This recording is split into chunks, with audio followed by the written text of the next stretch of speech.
ये भाषा शिक्षण बहुत आसान काम नहीं है, क्योंकि आप लोगों को वो चीज़ दे रहे हैं जिसके बल पर वो अपनी पूरी ज़िंदगी बनाते हैं। मुझे लगता है कि किसी के भी जीवन में भाषा का योगदान बहुत महत्वपूर्ण होता है। अगर उसके पास भाषा है तो वह अपनी बात को आसानी से दूसरे तक पहुँचा सकता है। तो इस नाते मुझे लगता है कि भाषा शिक्षक का दायित्व बहुत बड़ा होता है, और अगर आप अपने इस दायित्व को एक बार समझ लेते हैं, तो फिर आपका काम आधा आसान हो जाता है।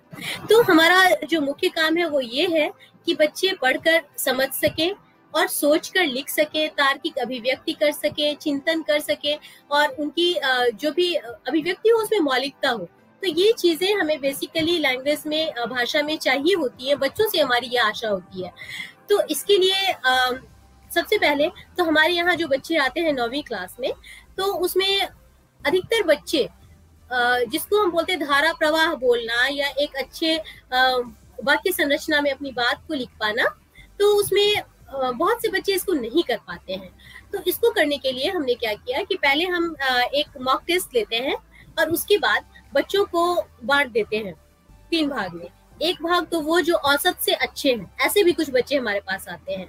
एक भाग वो जो औसत से कम है, यानी कि जिनको हमें थोड़ा सा ब्रीजिंग करके क्लास लेवल में लाना है। और उसके बाद फिर हम उनके साथ अलग अलग तकनीक यूज करके उनको उस लेवल तक लाने की कोशिश करते हैं। इसमें सबसे पहला ये है कि वर्णों को सही ढंग से लिखना। कई बच्चे ये नहीं जानते कि शिरोरेखा कहाँ डालनी है, कहाँ नहीं डालनी है। और 9वीं कक्षा के बच्चे हैं, आप उनको सीधे अ आ इ सिखा भी नहीं सकते हैं।